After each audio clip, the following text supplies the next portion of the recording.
The tennis world has been searching for answers. Why is Alexandra Eala suddenly beating everyone? Why are top players crumbling against a 21-year-old from the Philippines? Why do they look terrified when they step onto the court across from her? And now, someone has finally spoken the truth.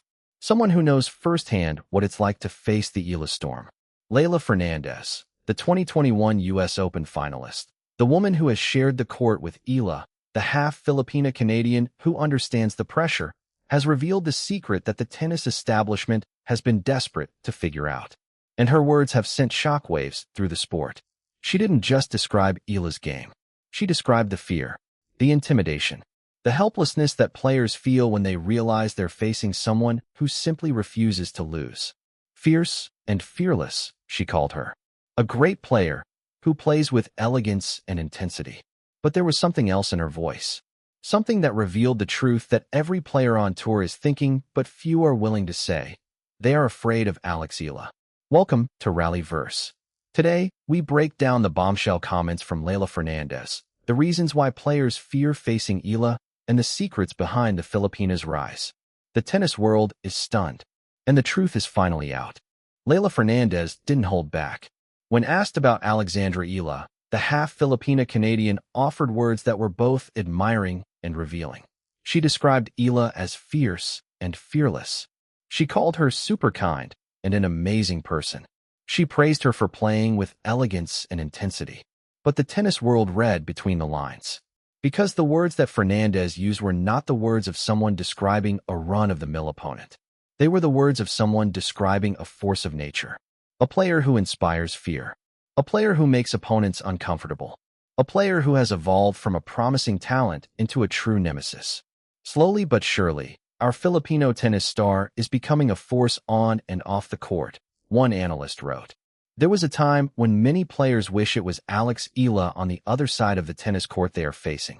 The time when an inexperienced and nervous Eala would give them little problem as they march toward their next opponents.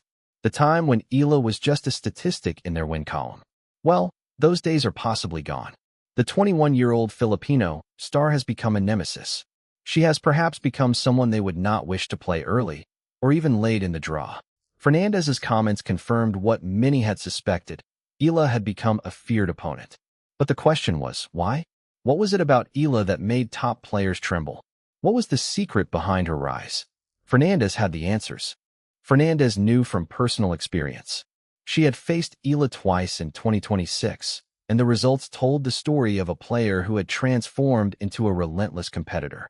Their first meeting came in Stuttgart, Germany, in April 2026. The match was a first-round encounter at the Porsche Tennis Grand Prix. Fernandez, the experienced campaigner and 2021 U.S. Open finalist, defeated Eala in straight sets. It was the kind of match that Eala would have lost in the past. She was still learning, still growing, still figuring out how to compete at the highest level. But then came the rematch. Washington, D.C., at the Mubadala DC Open, July 2026. Eala was a different player. She had just reached the fourth round of Wimbledon, stunning defending champion Iga Swiatek. She was ranked inside the top 30 for the first time in her career. She was playing with a confidence that had been building for months. The match started predictably. Eala controlled the first set, exploiting a string of unforced errors from the seventh-seeded Canadian.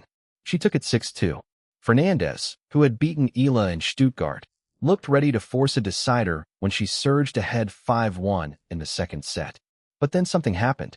Something that made the tennis world sit up and take notice. Eala turned the tide.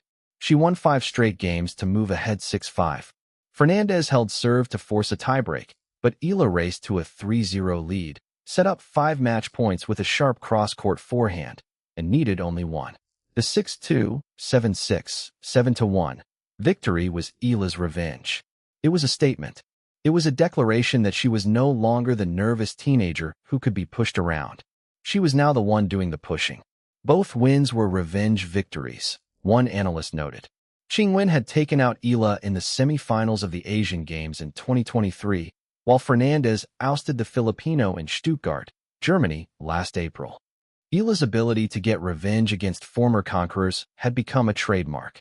She has beaten each of her last 7 opponents who previously defeated her, the report added. But the mental toughness was only part of the story. There was something else. Something technical.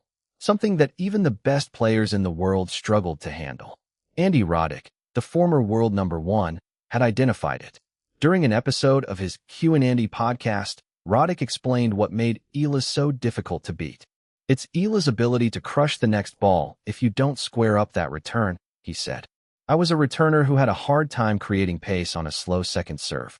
I used to play Marty Fish, and he'd hit this little bunny 81 miles per hour kick serve, where I had all day, but he knew that I couldn't bruise him off the backhand side, so therefore, he wasn't in a rush to hit it.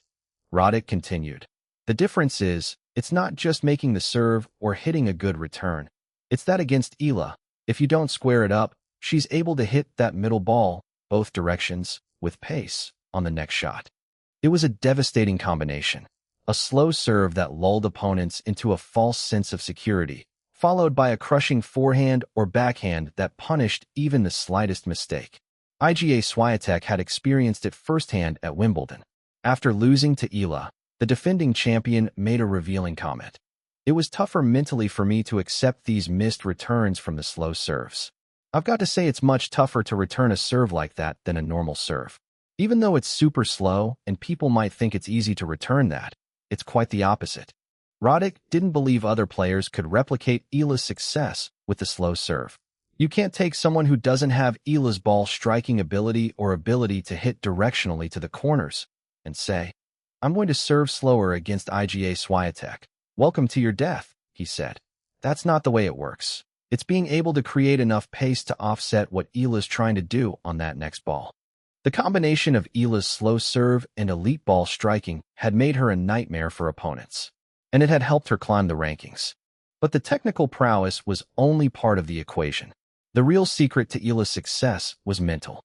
Greg Rosetsky, the former U.S. Open finalist, had identified it. She competes. She fights. She's so mentally tough that it doesn't matter who's in her way, he said. Rosetsky pointed to Eala's wins in Washington, where she defeated a series of world-class players to capture her first WTA title. Look at the people she beat to win Washington. It was world-class players from start to finish, he said. Then she goes to Toronto running on fumes and emotions and still wins a couple of matches as well. So, I'm not worried about it. She competes. She fights. She's so mentally tough that it doesn't matter who's in her way. Eala herself had spoken about her mindset after her victory over Zheng Qinwen in Washington. I think I've already had that in me, she said. I think it's definitely a mindset that you have. That being said, I think it's been trained or I've practiced. I've had more experience now to implement that mindset at the higher level. It was a mindset that had been forged through years of sacrifice. Eala had left her home at the age of 13 to train at the Rafa Nadal Academy. She had endured countless setbacks. She had been fined $50,000 by the WTA for playing in a tournament she was advised to withdraw from. She had been snubbed from the Eastbourne Open. She had been overlooked for elite player development camps. And she had overcome all of it. The result was a player who could not be broken. A player who thrived under pressure. A player who opponents feared because they knew she would never give up. Despite the fear, there was also respect. Fernandez and Eala shared a bond that went beyond the court. Both were of Filipino heritage. Both understood the weight of representing the diaspora. Both had experienced the pressure of being role models. Fernandez spoke warmly about their relationship. Alex is super kind, she said. My relationship with Leylah is pretty good. I think we're friends. No, we're friends, Eala had said in Toronto. She's a really great person. I have not really dove into her, how you say, heritage or ethnicity. I know she's half Filipino through her mother. It's really nice to see. I do connect quite well with people of Filipino heritage on tour. Fernandez echoed the sentiment in Toronto. She's a good girl, she said. I know she just got here, so I haven't even had the chance to see her yet. I just saw her walk on the court, but I don't want to disturb her focus. Hopefully we'll get the chance to talk off the court. Fernandez also spoke about the impact of the Filipino fans. My Filipino community is really, really proud, she said. They're proud of anyone who comes from the Philippines, has any Filipino heritage. I definitely felt it when I was first coming up. The fan base is amazing, so passionate. Eala's rising status was also recognized by other stars. Naomi Osaka had called her incredible and a star. Fernandez had described her as fierce and fearless. The tennis world had taken notice, and the fear was real.